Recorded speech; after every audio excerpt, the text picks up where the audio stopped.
검은 머리 난 것은 거두는 게 아니라는 속담이 아마도 저에게 해당되는 말 같습니다. 저는 올해 62세 한남선이라고 합니다. 아마 저희 충격적인 이야기를 들으신 청취자분들이 저를 어떻게 생각하실지 걱정은 되지만 저는 인생에 두 번의 큰 배신을 당했습니다. 그것도 저의 남편에게요. 첫 번째 배신은 22년 전 둘째 딸이 태어났을 때였습니다. 그때 남편은 저 몰래 첫 번째 외도를 했습니다. 그때는 둘째 딸이 태어났고 남편 없이 경제적으로 큰 부담이 있어 힘들었지만 남편을 용서했습니다. 그렇게 20년을 평범하게 살아왔지만 두 번째 배신은 더 큰 충격적으로 다가왔습니다. 65세가 된 제 남편이 52세 회사 후배와 2년 넘게 마치 부부처럼 살고 있었습니다. 오피스텔에 별도 살림까지 차려놓고 말이죠. 그리고 찾아간 이혼 전문 변호사로부터 알게 된 무서운 진실. 요즘 60대 이상 황혼불륜이 급증하고 있고 젊은 시절과는 완전히 다른 양상을 보인다는 거였어요. 시간도 많고 돈도 있으니 거의 매일 붙어 다니면서 진짜 부부처럼 산다는 거예요. 과연 저는 22년 만에 다시 찾아온 배신을 어떻게 처리했을까요? 그리고 변호사가 알려준 황혼불륜의 충격적인 실체는 무엇이었을까요? 여러분은 이런 상황이라면 어떻게 하셨을까요? 댓글로 여러분의 생각을 들려주세요. 시청 전 구독과 좋아요, 그리고 알람 설정해 주시면 매일 새로운 이야기로 찾아뵙겠습니다. 제 남편 성진 씨는 65세로 작년에 증권회사에서 정년퇴직을 했어요. 40년 가까이 성실하게 직장 생활을 하고 부장까지 올라간 성실한 남편이었죠. 정년퇴직을 하고 나서 저희 부부는 나름 여유로운 노후를 보내고 있었어요. 아침에 일어나면 성진 씨는 아파트 단지 내 헬스장에 가서 운동을 하고 저는 시장에 가서 장을 보고 집안일을 했죠. 큰딸은 결혼해서 독립했고 둘째 딸도 취업해서 따로 살고 있어서 진짜 오랜만에 둘만의 시간을 보낼 수 있게 된 거예요. 처음엔 정말 좋았어요. 성진 씨가 회사 다닐 때는 새벽에 나가서 밤늦게 들어와서 거의 대화다운 대화를 못했거든요. 그런데 퇴직하고 나니까 함께 아침 식사도 하고 저녁에는 TV도 같이 보고 가끔은 근처 공원에 산책도 나가고 그랬어요. 하지만 저에게는 늘 마음 한구석에 아픔이 있었어요. 지금 생각해봐도 정말 끔찍했던 시간이었거든요. 어떻게 그런 일이 일어났는지 자세히 말씀드릴게요. 그때는 1999년이었어요. 저는 40세, 성진 씨는 43세였죠. 큰딸 은지는 초등학교 2학년이었고 둘째 민지는 갓 태어난 신생아였어요. 성진 씨는 증권회사에서 과장으로 승진한 지 얼마 안 됐을 때였고 정말 바쁘게 지내고 있었어요. 민지 출산 후 산후조리를 하고 있는데 성진 씨가 너무 바빠서 거의 집에 들어오지 못했어요. 그때는 IMF 외환위기 직후라 회사 상황도 어려웠고 성진 씨도 업무 스트레스가 많았던 것 같아요. 새벽에 나가서 밤 12시가 넘어서 들어오는 날이 대부분이었죠. 그런데 어느 날부터 성진 씨가 더 늦게 들어오기 시작했어요. 새벽 2시, 3시에 들어올 때도 있었고 아예 회사에서 밤을 새운다고 연락하는 날도 있었죠. 처음에는 정말 회사 일 때문이라고 생각했어요. 그때가 워낙 어려운 시기였으니까요. 하지만 뭔가 이상했어요. 술 냄새는 나지 않는데 향수 냄새가 났거든요. 성진 씨는 향수를 안 쓰는 사람이었는데 말이죠. 그리고 휴대폰을 예전보다 더 자주 보고 문자가 오면 급하게 확인하는 모습을 보였어요. 결정적인 순간은 민지가 태어난 지 3개월쯤 됐을 때였어요. 그날도 성진 씨가 늦는다고 연락이 왔는데 갑자기 민지가 열이 나는 거예요. 첫째 때와 달리 갑작스러운 열이라 너무 당황스러웠죠. 성진 씨한테 급하게 전화를 했는데 계속 안 받는 거예요. 결국 혼자 택시를 타고 민지를 데리고 응급실에 갔어요. 다행히 큰 문제는 없었지만 정말 무서웠거든요. 그런데 성진 씨는 다음 날 아침이 돼서야 제 부재중 전화를 확인했다고 하더라고요. 회식 자리에서 너무 취해서 휴대폰 소리를 못 들었다고 했는데 이상하게도 술 냄새는 별로 안 났어요. 그 일 이후로 의심이 들기 시작했죠. 몰래 성진 씨 옷을 확인해 봤더니 여자 머리카락이 붙어 있는 거예요. 그것도 긴 머리카락이었는데 제 머리는 그때 짧았거든요. 그리고 와이셔츠에서 제가 안 쓰는 파운데이션 자국이 발견됐어요. 더 이상 참을 수 없어서 성진 씨를 추궁했어요. 처음에는 부인했지만 증거들을 하나씩 제시하니까 결국 인정하더라고요. 회사 후배와 바람을 피우고 있다고, 민지 태어나기 한 달 전부터 시작됐다고 고백했어요. 그 순간 정말 하늘이 무너지는 것 같았어요. 제가 아이를 낳느라 고생하고 있을 때, 갓난아기 돌보느라 잠도 못 자고 있을 때 남편이 다른 여자와 바람을 피우고 있었다니요. 너무 분하고 슬프고 억울해서 며칠 동안 밥도 못 먹었어요. 성진 씨는 정말 무릎 꿇고 빌었어요. 일시적인 실수였다고, 회사 스트레스 때문에 정신이 없었다고, 다시는 절대 그런 일이 없을 거라고 약속했죠. 그 여자와는 이미 끝냈다고 했고, 회사도 다른 부서로 옮기겠다고 했어요. 하지만 저는 용서할 수 없었어요. 어떻게 아이를 낳은 아내를 두고 다른 여자와 바람을 피울 수가 있는지 이해가 안 됐거든요. 이혼을 심각하게 고려했어요. 친정 부모님께도 상의했고 변호사 상담도 받아봤죠. 그런데 현실적인 문제가 많았어요. 갓 태어난 아기와 초등학생 딸을 혼자 키우기가 쉽지 않았거든요. 그때만 해도 이혼한 여성이 취업하기가 쉽지 않았고 양육비를 받는다고 해도 생활이 빠듯할 게 뻔했어요. 무엇보다 큰딸 은지가 아빠를 너무 좋아했어요. 은지에게 아빠 없이 살아야 한다고 말할 엄두가 안 났죠. 아이들한테는 죄가 없는데 어른들의 잘못 때문에 불행해질 수도 있다는 생각이 들었어요.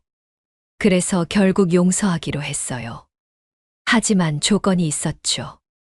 첫째, 그 여자와 완전히 연을 끊을 것. 둘째, 앞으로는 절대 늦게 들어오지 말 것. 셋째, 휴대폰은 언제든 확인할 수 있게 할 것. 이 세 가지 조건을 지키면 용서해 주겠다고 했어요. 성진 씨는 정말로 약속을 지켰어요. 그 이후로 22년 동안 정말 모범적인 남편이었거든요. 회사가 끝나면 바로 집으로 들어왔고 휴대폰도 저한테 보여주면서 투명하게 지냈어요. 그 여자는 정말 다른 부서로 이동했고 나중에는 아예 퇴사했다고 들었어요. 시간이 지나면서 상처도 많이 아물었어요. 성진 씨가 정말 진심으로 뉘우치고 있다는 걸 느낄 수 있었거든요. 가족을 위해 열심히 일했고 아이들한테도 좋은 아빠였어요. 저한테도 예전보다 더 잘해줬죠. 하지만 완전히 잊을 수는 없었어요. 가끔 성진 씨가 늦게 들어오거나 휴대폰을 오래 보고 있으면 괜한 의심이 들곤 했거든요. 물론 아무것도 아닌 일이었지만 한 번 배신당한 상처는 쉽게 아물지 않더라고요. 그런데 이제 와서 또 다시 의심스러운 일들이 생기니까 22년 전 그 일이 자꾸 떠오르는 거예요. 설마 또 그런 일이 있을까 싶으면서도 한편으로는 정말 불안했어요. 이번에는 아이들도 다 컸고 제 나이도 62세인데 과연 또 다른 배신을 견딜 수 있을까 하는 생각이 들었거든요. 성진 씨의 변화는 시간이 갈수록 더 뚜렷해졌어요. 처음에는 정년 퇴직 후에 자연스러운 변화라고 생각하려고 했는데 점점 더 이상해지더라고요. 제일 눈에 띈 건 외출 패턴이었어요. 예전에는 집에서 TV 보는 걸 좋아했던 사람이 갑자기 밖에만 나가려고 하는 거예요. 처음에는 일주일에 한두 번 정도였는데 나중에는 거의 매일 나가더라고요. 어느 날은 아침 일찍 나가서 점심시간이 넘도록 안 들어와서 제가 걱정이 돼서 전화를 했어요. 그랬더니 동창들과 골프 치러 갔다고 하더라고요. 그런데 성진 씨는 골프를 전혀 못하는 사람이었거든요. 회사 다닐 때도 골프 배우라고 했는데 관심도 없어 했는데 갑자기 골프를 친다니 이상했어요. 골프채도 새로 샀더라고요. 제법 비싼 것으로 사서 차 트렁크에 넣어두고 다니면서 자랑스럽게 보여주기도 했어요. 골프복도 몇 벌 사서 옷장에 걸어두고 골프화도 새로 샀죠. 정말 골프를 배우려는 건가 싶어서 제가 같이 배워보자고 했더니 남자들끼리 하는 게 편하다면서 거절하더라고요. 그런데 골프 치러 간다고 나간 날 저녁에 성진 씨 옷을 보니까 골프를 친 흔적이 없는 거예요. 골프를 치면 옷이 더러워지거나 잔디 냄새라도 날 텐데 깨끗한 그대로였어요. 그리고 골프를 쳤다면 피곤할 텐데 오히려 기분이 좋아 보이더라고요. 외출할 때 차림새도 너무 신경 쓰기 시작했어요. 거울 앞에서 1시간씩 서서 이 옷 저 옷 갈아입어 보고 머리도 한참 만지작거리고 면도도 정성스럽게 하고 나가는 거예요. 65세의 나이에 데이트라도 나가는 것처럼 차려입고 나가니까 정말 이상했어요. 향수도 뿌리기 시작했어요. 제가 언제부터 향수를 쓰냐고 물어보니까 나이 들어서 체취가 날까봐 쓴다고 하더라고요. 그런데 향수 종류도 여러 개더라고요. 자기 취향에 맞는 걸 찾으려고 이것저것 사봤다면서요. 휴대폰 사용도 완전히 달라졌어요. 예전에는 전화 받는 것도 귀찮아하던 사람이 이제는 휴대폰을 손에서 놓지 않더라고요. 밥 먹을 때도 휴대폰을 식탁에 올려두고 계속 확인하고 TV 볼 때도 휴대폰을 만지작거리고 있었어요. 그리고 제가 옆에 있으면 화면을 슬쩍 가리거나 뒤집어 놓는 거예요. 예전에는 휴대폰을 아무데나 던져놓고 다녔는데 이제는 절대 제 손에 닿지 않는 곳에 둬두고 다니더라고요. 화장실 갈 때도 휴대폰을 들고 가고 잠 깔 때는 베개 밑에 넣어서 자더라고요. 카카오톡도 열심히 하기 시작했어요. 예전에는 문자도 귀찮아하던 사람이 갑자기 카톡 메시지가 오면 재빠르게 확인하고 답장하는 거예요. 그리고 메시지 알림음도 꺼놨더라고요. 왜 꺼놨냐고 물어보니까 시끄럽다고 하는데 예전에는 소리가 나야 확인할 수 있다고 했었거든요. 전화 받는 방식도 이상해졌어요. 전화가 오면 제가 있는 곳에서는 안 받고 다른 방으로 가서 받거나 아니면 밖으로 나가서 받는 거예요. 누구 전화냐고 물어보면 회사 동료나 동창이라고 하는데 통화 내용을 절대 말해주지 않더라고요. 어느 날은 제가 설거지를 하고 있는데 성진 씨가 베란다로 나가서 전화를 받는 거예요. 목소리가 평소보다 부드럽더라고요. 그래서 귀를 기울여 들어봤는데 네, 알겠어요. 그럼 그때 봬요. 이런 식으로 다정하게 말하는 게 들렸어요. 전화를 끊고 들어와서 누구랑 통화했냐고 물어보니까 동창이라고 하는데 표정이 뭔가 어색하더라고요. 돈 쓰는 패턴도 바뀌었어요. 예전에는 용돈도 아껴 쓰던 사람이 갑자기 쇼핑을 자주 하기 시작한 거예요. 옷도 자주 사고 구두도 새로 사고 심지어 시계도 새로 샀어요.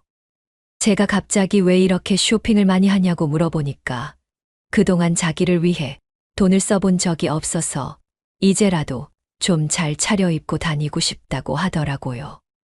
운동도 열심히 하기 시작했어요. 헬스장에서 운동하는 걸로는 부족한지 개인 트레이너까지 받아서 운동하더라고요. 그래서 몸매도 많이 좋아졌어요. 뱃살도 많이 빠지고 어깨도 넓어 보이고 확실히 예전보다 젊어 보이더라고요. 머리 관리도 부쩍 신경 쓰기 시작했어요. 한 달에 한 번 정도 동네 이발소에 가던 사람이 2주에 한 번씩 미용실에 가서 머리를 하고 오더라고요. 염색도 자주 해서 항상 새까만 머리를 유지했어요. 그리고 헤어 스타일링 제품도 사서 매일 아침 머리를 정성스럽게 만지작거리고 나가더라고요. 이런 변화들을 하나하나 보면서 저는 점점 더 불안해졌어요. 65세 남자가 갑자기 이렇게 외모에 신경 쓰고 외출을 자주 하고 휴대폰을 숨기듯이 사용한다는 게 너무 이상했거든요. 22년 전 일이 자꾸 생각났어요. 그때도 성진 씨가 이런 식으로 행동했었거든요. 외모에 신경 쓰고, 늦게 들어오고, 휴대폰을 조심스럽게 다루고, 그 기억이 떠오르면서 혹시나 하는 생각이 들기 시작했어요. 하지만 확신할 수는 없었어요. 정년 퇴직한 남자들이 제2의 인생을 시작하면서 이런 변화를 보이는 경우도 있다고 들었거든요. 그래서 섣불리 의심하는 건 아니라고 생각하려고 했어요. 그런데 마음 한구석의 불안감은 점점 커져만 갔어요. 성진 씨의 이상한 행동들이 계속되면서 저는 더 이상 참을 수가 없었어요. 22년 전 일이 자꾸 떠오르고 혹시나 하는 의심이 확신으로 바뀌어 가고 있었거든요. 그래서 결국 용기를 내서 성진 씨를 몰래 따라가 보기로 했어요. 그날도 성진 씨는 동창회 모임이 있다면서 일찍 나갔어요. 평소보다 더 정성스럽게 차려입고 향수도 평소보다 많이 뿌리고 나가더라고요. 저는 30분 정도 기다렸다가 택시를 타고 성진 씨가 간 방향으로 따라갔어요. 성진 씨 차를 찾는 건 어렵지 않았어요. 익숙한 번호판이니까요. 차는 시내 한복판의 대형마트 주차장에 세워져 있었어요. 동창회 모임이라면 식당이나 호프집에 가야 할 텐데 마트라니 이상했죠. 저는 멀리서 지켜보기로 했어요. 마트 입구 쪽에 있는 카페에서 커피를 시켜놓고 창가 자리에 앉아서 성진 씨 차를 계속 보고 있었어요. 1시간 정도 기다렸을까요? 성진 씨가 나타났는데 혼자가 아니었어요. 옆에 여자가 있었어요. 한 50대 정도 돼 보이는 여자였는데 키가 작고 날씬한 편이었어요. 머리를 단정하게 묶고 있었고 옷도 깔끔하게 차려입었더라고요. 두 사람이 나란히 걸어오는 모습을 보는데 심장이 쿵쾅거렸어요. 그런데 더 충격적인 건 두 사람의 모습이었어요. 정말 부부처럼 자연스럽더라고요. 성진 씨가 그 여자의 손에 들고 있는 쇼핑백을 대신 들어주고 여자는 성진 씨 팔짱을 끼고 있었어요. 그리고 둘이 무언가 이야기하면서 웃고 있는 모습이 정말 오랫동안 함께 산 부부 같았어요. 두 사람은 차에 타고 어디론가 갔어요. 저는 황급히 택시를 잡아서 따라갔어요. 다행히 차 거리가 멀지 않아서 놓치지 않고 따라갈 수 있었어요. 성진 씨 차는 시내에서 조금 떨어진 신축 오피스텔 단지에 들어갔어요. 저는 택시에서 내려서 멀리서 지켜봤어요. 두 사람이 차에서 내려서 쇼핑백들을 들고 오피스텔로 들어가는 모습을 봤어요.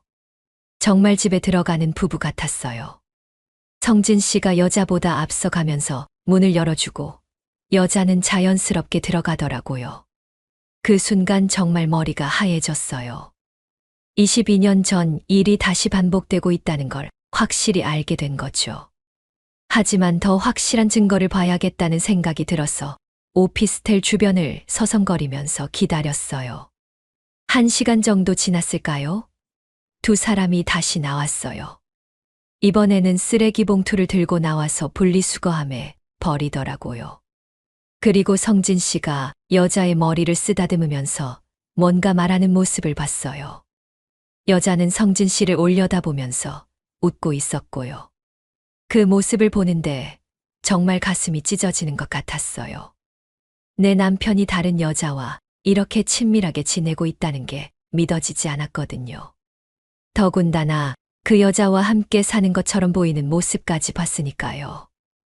다음 날부터 저는 더 자세히 알아보기로 했어요. 그 오피스텔이 어떤 곳인지, 성진 씨가 얼마나 자주 가는지 확인해 보고 싶었거든요. 몇 번 더 따라가 봤더니 성진 씨의 일정이 거의 정해져 있더라고요. 일주일에 3회, 4번 정도 그 여자를 만나서 함께 쇼핑을 하고 오피스텔에서 시간을 보내고 저녁에는 근처 식당에서 식사를 하더라고요. 어느 날은 두 사람이 시장에 가서 장을 보는 모습도 봤어요. 성진 씨가 카트를 밀고 여자가 이것저것 골라서 담는 모습이 정말 신혼부부 같았어요. 야채도 고르고 고기도 고르고 생선도 고르더라고요. 그리고 집에서 요리해서 먹을 음식들을 사는 게 분명했어요. 그때 저는 확신했어요. 이건 단순한 불륜이 아니라 거의 동거에 가까운 관계라는 걸요.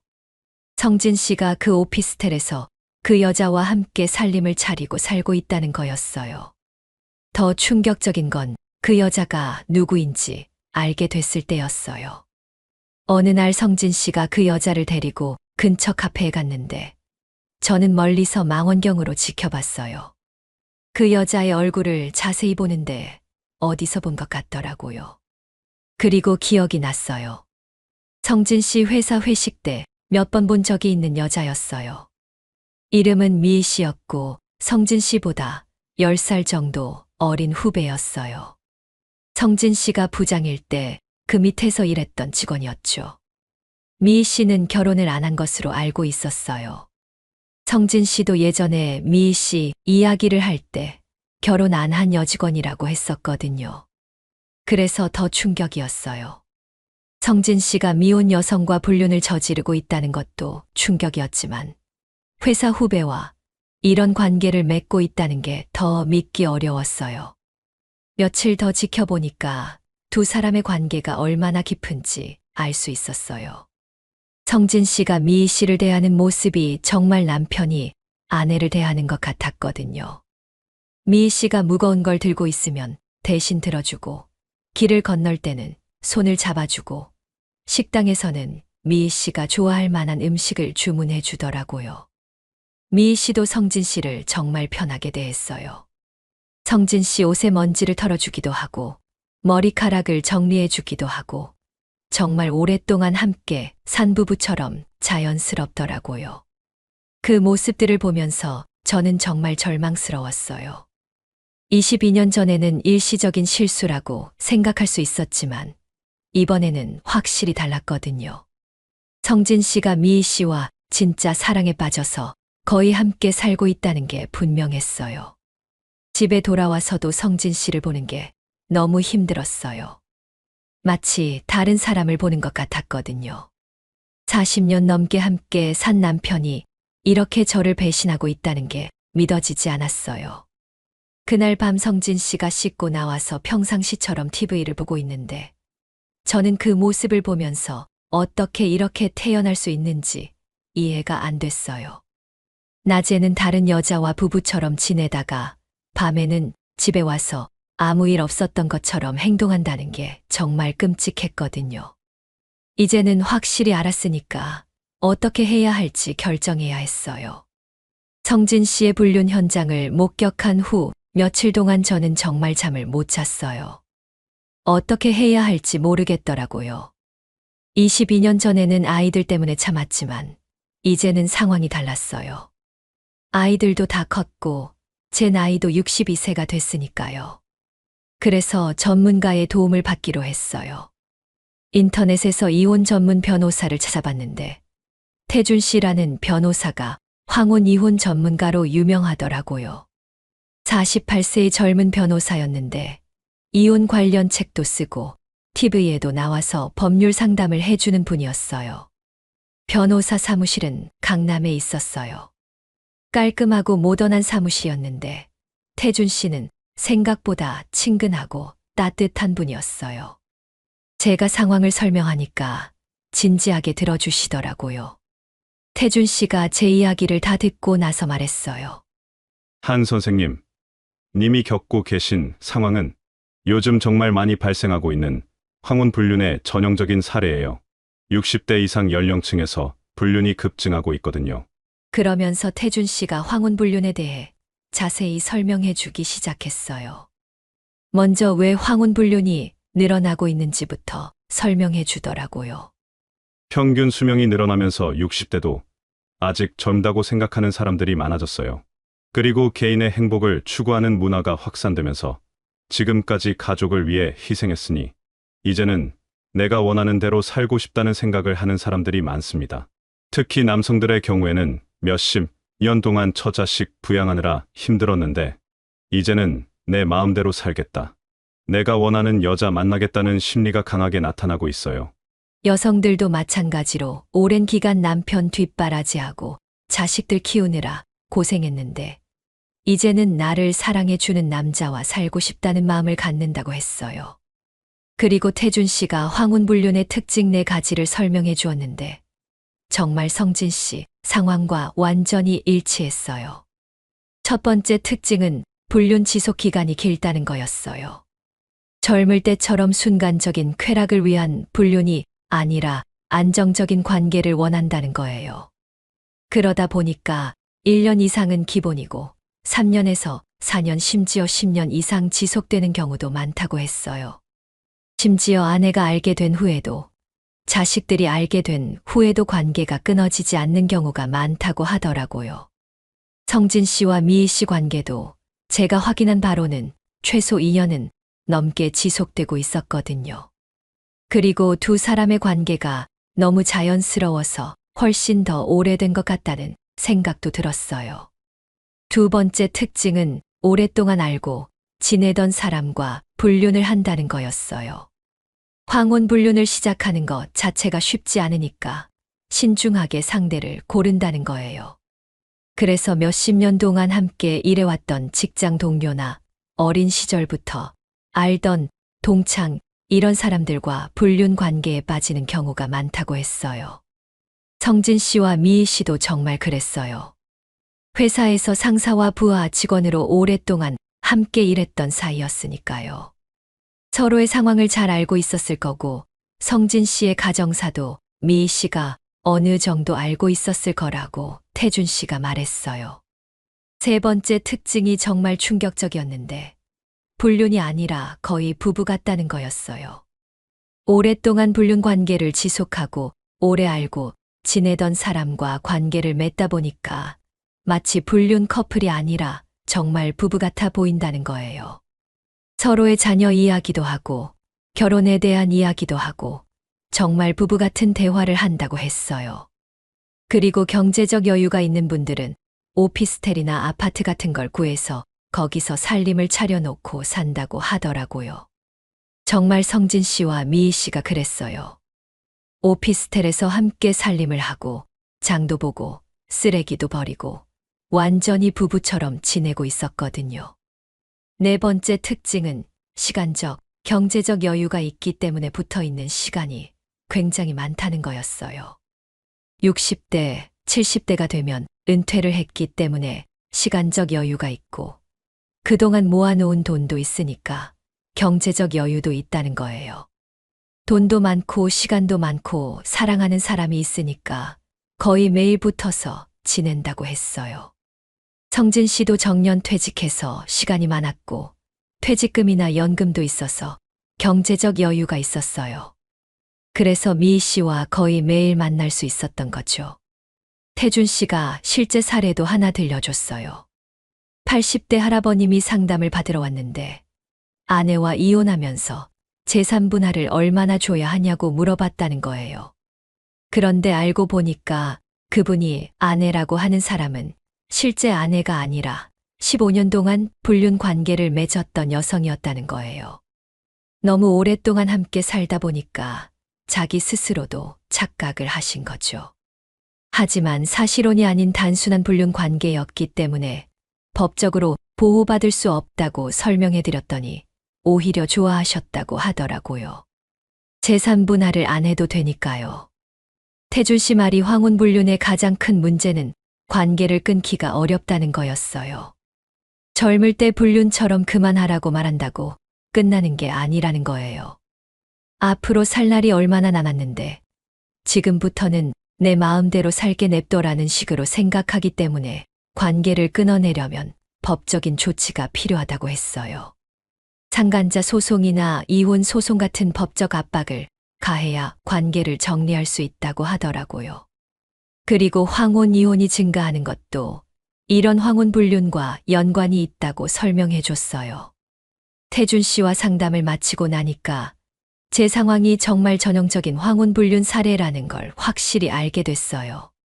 그리고 이런 일이 저만 겪는 게 아니라 요즘 정말 많이 발생하고 있다는 것도 알게 됐죠. 하지만 동시에 화가 많이 났어요. 성진 씨가 정말 계획적으로 이런 일을 저질렀다는 생각이 들었거든요.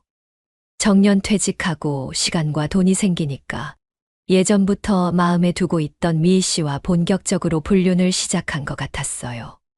태준 씨는 제게 충분히 생각해보고 결정하라고 했어요. 이혼을 원한다면 도와주겠지만 한 번 시작하면 돌이킬 수 없으니까 신중하게 결정하라고 조언해 주었어요. 사무실을 나오면서 저는 마음을 정했어요. 이번에는 22년 전처럼 참지 않겠다고요. 태준 씨와 상담을 마친 후 저는 좀 더 구체적인 증거를 수집하기로 했어요. 이혼 소송을 하려면 확실한 증거가 필요하다고 태준 씨가 말했거든요. 그래서 성진 씨와 미희 씨의 관계를 더 자세히 파헤쳐보기 시작했어요. 먼저 그 오피스텔이 언제부터 계약됐는지 알아봤어요. 부동산 중개사무소에 가서 그 오피스텔 정보를 물어봤더니 2년 전에 계약이 됐다고 하더라고요. 계약자 이름은 미희 씨였는데 보증금과 월세가 상당히 비싸더라고요. 미희 씨 혼자 감당하기에는 부담스러운 금액이었어요. 그래서 성진 씨가 경제적으로 지원하고 있다는 게 분명했어요. 2년 전이면 성진 씨가 정년 퇴직하기 1년 전이었거든요. 그때부터 이미 계획을 세우고 있었다는 거죠. 성진 씨의 통장 내역도 몰래 확인해 봤어요. 인터넷 뱅킹 비밀번호를 알고 있었거든요. 보니까 매월 일정한 금액이 미희 씨 계좌로 이체되고 있더라고요. 월세와 생활비 명목으로 보내는 게 분명했어요. 그리고 백화점이나 브랜드 매장에서 고액 결제한 내역들도 많이 보였어요.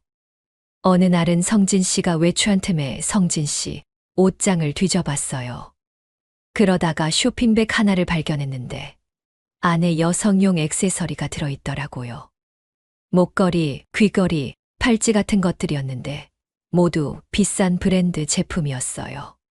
당연히 미희 씨에게 주려고 산 선물이겠죠. 성진 씨 차 트렁크도 확인해 봤어요. 거기서도 여자 물건들을 발견했어요. 여성용 운동화, 우산, 가방 등이 있었어요. 완전히 미희 씨 물건들을 보관해 두고 있는 거였죠. 그리고 성진 씨 휴대폰 요금 명세서도 확인해 봤어요. 특정 번호로 통화 시간이 엄청나게 길더라고요. 하루에 몇 번씩 한 번에 1시간 넘게 통화하는 날들이 많았어요. 당연히 미희 씨 번호일 거예요. 더 충격적인 건 성진 씨 지인들 반응이었어요. 어느 날 성진 씨 대학 동창 부인이 저한테 전화를 했어요. 남편이 성진 씨랑 만났는데 여자친구를 데리고 왔다면서 저한테 말해야 할지 고민된다고 하더라고요. 그 말을 듣는 순간 정말 화가 머리끝까지 났어요. 성진 씨가 미희 씨를 여자친구라고 소개하고 다니고 있다는 거잖아요. 그리고 주변 사람들도 이미 다 알고 있었다는 거였어요. 그 동창 부인한테 자세한 이야기를 들어봤더니 성진 씨가 몇 번 모임에 미희 씨를 데리고 나타났다고 하더라고요.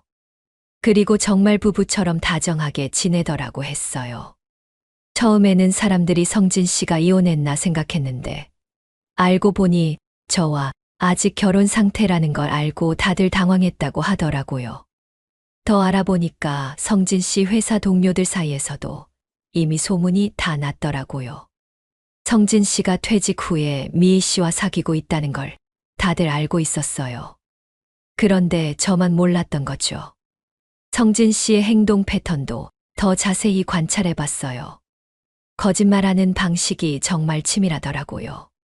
동창회 모임이 있다고 하면서 실제로는 미희 씨와 만나고 골프 치러 간다고 하면서 미희 씨와 데이트하고 병원 간다고 하면서 미희 씨와 쇼핑하고 그랬어요. 어느 날은 성진 씨가 건강검진 받으러 간다고 아침 일찍 나갔는데 실제로는 미희 씨와 함께 온천 여행을 간 거였어요. 성진 씨 카드 사용 내역을 보니까 온천 리조트에서 결제한 기록이 있더라고요. 미희 씨에 대해서도 더 알아봤어요. 성진 씨 예전 동료한테 물어보니까 미희 씨는 성진 씨보다 13살 어린 52세였고 결혼한 적이 없는 미혼 여성이었어요. 성진 씨가 부장일 때 그 밑에서 일했던 대리였는데 성진 씨를 정말 존경하고 따랐다고 하더라고요. 미희 씨가 성진 씨한테 특별한 감정을 갖고 있다는 건 회사에서도 어느 정도 소문이 있었다고 했어요. 하지만 성진 씨가 기혼자였기 때문에 선을 지키고 있었는데 성진 씨가 퇴직한 후에 본격적으로 관계가 시작된 것 같다고 하더라고요. 성진 씨도 회사 다닐 때부터 미희 씨를 예뻐했다고 했어요. 다른 직원들보다 미희 씨를 더 챙겨주고 특별히 신경 써줬다고 하더라고요. 그래서 사람들이 혹시나 하는 생각을 했지만 성진 씨가 워낙 가정적인 사람으로 알려져 있어서 설마 했다고 하더라고요. 더 충격적인 건 성진 씨가 미희 씨한테 청혼을 했다는 소문까지 있다는 거였어요. 저와 이혼하면 미희 씨와 결혼하겠다고 말했다는 거죠. 그 말을 들었을 때 정말 온몸에 힘이 빠지더라고요. 성진 씨가 단순히 바람을 피우는 게 아니라 정말 미희 씨와 새로운 인생을 시작하려고 하고 있다는 걸 확실히 알게 된 거예요. 그래서 오피스텔에서 살림을 차리고 주변 사람들한테 여자친구라고 소개하고 심지어 결혼까지 생각하고 있었던 거죠. 그리고 성진 씨가 저한테 이혼을 요구할 타이밍을 기다리고 있다는 것도 알게 됐어요. 아마 적당한 시기에 이혼하자고 말할 계획이었던 것 같아요. 그러면 자연스럽게 미희 씨와 재혼할 수 있으니까요. 이런 사실들을 하나씩 알게 되면서 저는 정말 분노가 치밀어 올랐어요. 22년 전 일도 그렇고 이번 일도 그렇고 성진 씨가 저를 완전히 바보로 생각하고 있다는 느낌이 들었거든요. 더 이상 당하고만 있을 수는 없었어요. 성진 씨가 계획적으로 저를 속이고 배신했으니까 저도 계획적으로 대응해야겠다는 생각이 들었어요. 태준 씨한테 다시 연락해서 지금까지 수집한 증거들을 보여드렸어요. 태준 씨도 깜짝 놀라면서 이 정도면 충분히 이혼 소송과 상간자 소송을 진행할 수 있다고 하더라고요. 이제 저도 결심을 확실히 했어요. 성진 씨의 배신을 더 이상 참지 않겠다고요. 모든 증거를 수집한 후 저는 태준 씨와 함께 본격적인 법적 대응을 준비하기 시작했어요. 22년 전과는 상황이 완전히 달랐거든요. 그때는 어린 아이들 때문에 어쩔 수 없이 참았지만 이제는 달랐어요. 큰딸 은지는 결혼해서 독립했고 둘째 민지도 취업해서 혼자 살고 있었어요. 그리고 저도 62세지만 아직 건강했고 필요하면 일을 해서 혼자 살아갈 수 있는 상황이었어요. 태준 씨는 제가 수집한 증거들을 보고 정말 탄탄한 사건이라고 했어요. 성진 씨와 미희 씨의 불륜 증거, 경제적 지원 증거, 동거 증거까지 모든 게 완벽하다고 하더라고요. 이혼 소송과 상간자 소송 모두 승소 가능성이 높다고 했어요. 그런데 소송을 시작하기 전에 성진 씨에게 마지막으로 기회를 주기로 했어요. 직접 추궁해서 솔직하게 고백하면 조금이라도 관대하게 처리해 주려고 했거든요.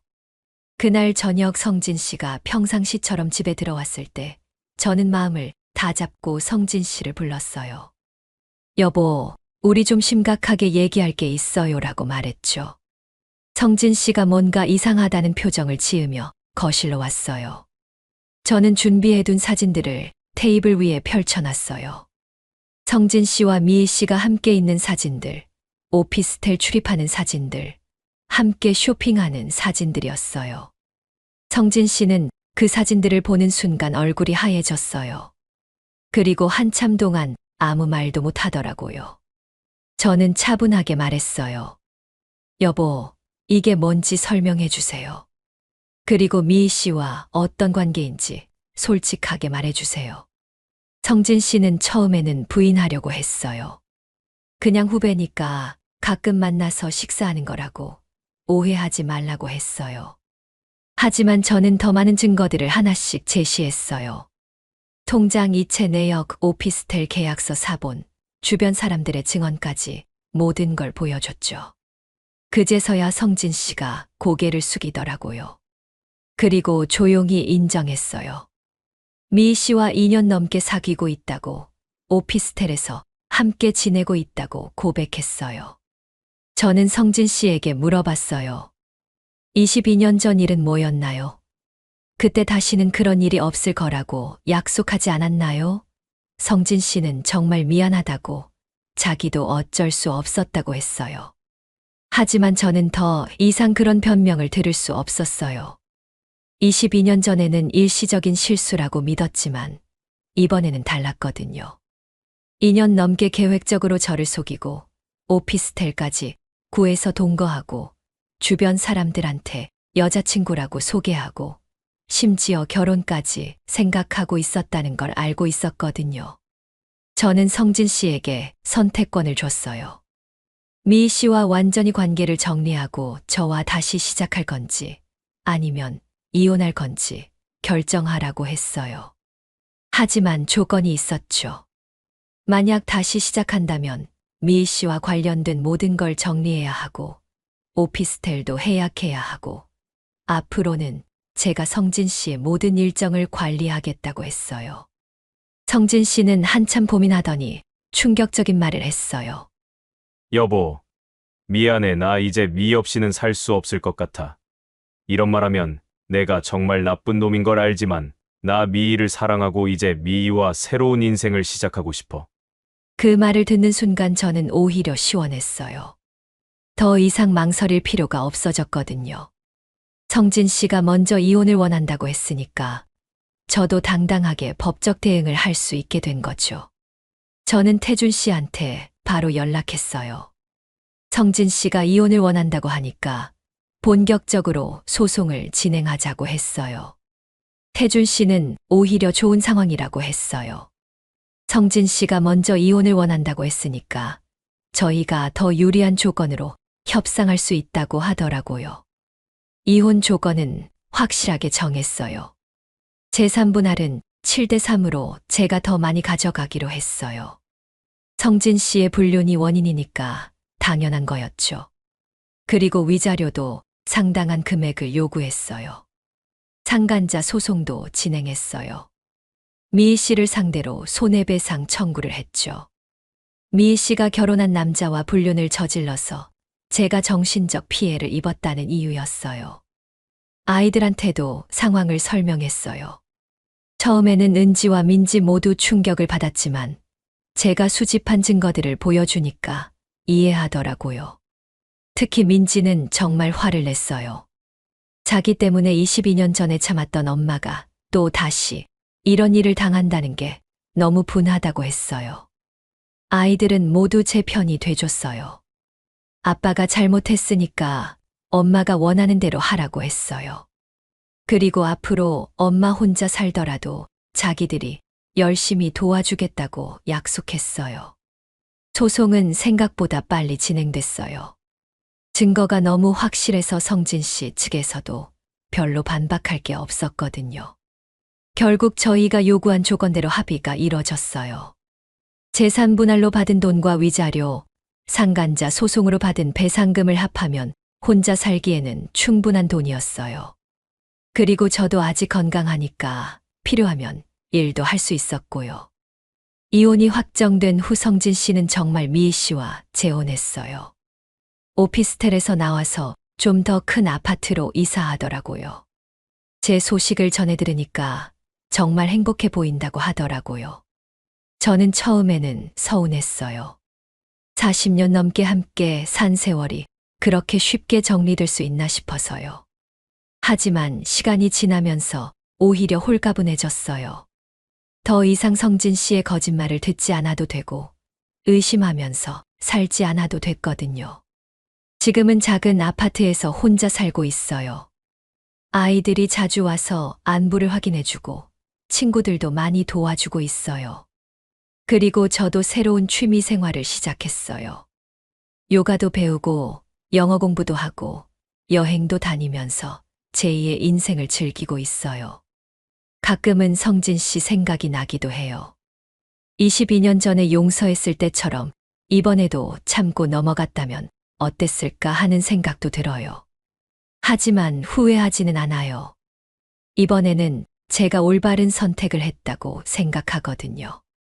62세에 새로운 인생을 시작한다는 게 쉽지는 않지만 거짓과 배신 속에서 사는 것보다는 훨씬 낫더라고요. 그리고 아직 제 인생이 끝난 게 아니니까 앞으로 남은 시간은 정말 제가 원하는 대로 살아보려고 해요. 요즘 황혼불륜이 정말 많이 늘어나고 있다고 해요. 평균 수명이 늘어나면서 60대도 아직 젊다고 생각하는 사람들이 많아졌고, 그동안 가족을 위해 희생했으니 이제는 자기 마음대로 살고 싶다는 생각을 하는 거죠. 하지만 가족에 대한 배신은 결코 정당화될 수 없어요. 특히 40년 넘게 함께 산 부부 사이에서는 더욱 그렇죠. 22년 전에는 어린 아이들 때문에 참았지만 이번에는 제가 당당하게 맞섰어요.